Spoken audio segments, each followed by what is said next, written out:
Hyderabad Gandhi hospital దగ్గర ఉద్రిక్తత నెలకొంది. ట్యాంక్ బండ్ క్రాకర్స్ ఫైరింగ్ ఘటనలో చనిపోయిన అజయ్ కుటుంబ సభ్యులు హాస్పిటల్ దగ్గర ఆందోళనకు దిగారు.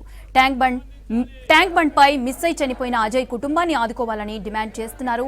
కేంద్ర మంత్రి కిషన్ రెడ్డి రాష్ట్ర ప్రభుత్వం స్పందించాలని నినాదాలు చేస్తున్నారు. చేతికట్టిన కొడుకు ఇలా అర్ధాంతరంగా చనిపోవడంతో తల్లిదండ్రులు కన్నీరు మున్నీరవుతున్నారు.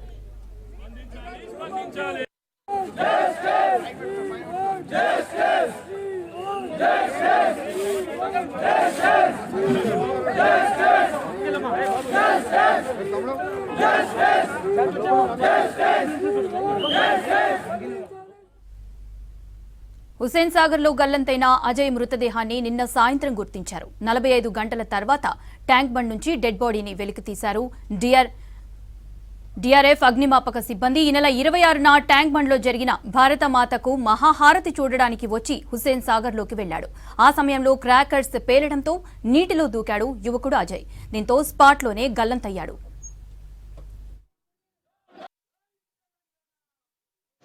చిలువేరు అజయ్ యొక్క మృతదేహం లభించింది. అయితే ఈ యొక్క విషయం గురించి ఏంటంటే దాదాపు 3-4 రోజుల నుంచి కూడా రాష్ట్ర వ్యాప్తంగా పెద్ద సంచలనం కొనసాగుతుంది.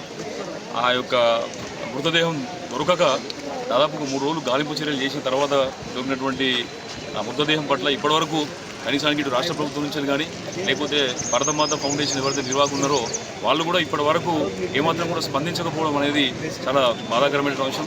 ఇది ఏంటంటే కనీసం మానవతా దృక్పథం కూడా కనబరచలేనటువంటి విధంగా ఈ యొక్క రాష్ట్రం కానీ కేంద్ర ప్రభుత్వాలు ఉన్నట్టు చాలా స్పష్టంగా అర్థమవుతుంది.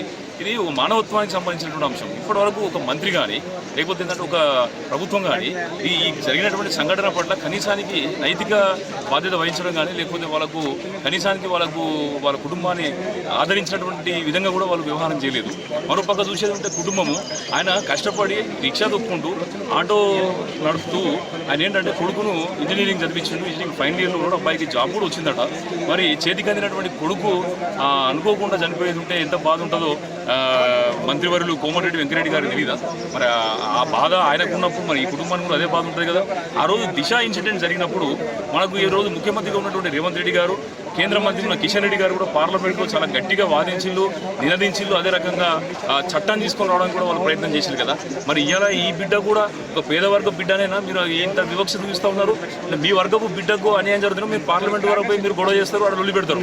మరి ఈ బిడ్డకు కనుక అన్యాయం జరిగేది ఉంటే మీరు కనీసానికి వీళ్ళను ఓదార్చేటటువంటి పరిస్థితి కూడా మీరు లేరా? మరి ఈ వర్గాల కంటే బీసీ వర్గాలకు సంబంధించినటువంటి మంత్రి కావచ్చు, మంత్రి గారు ఎందుకు స్పందించట్లేదు?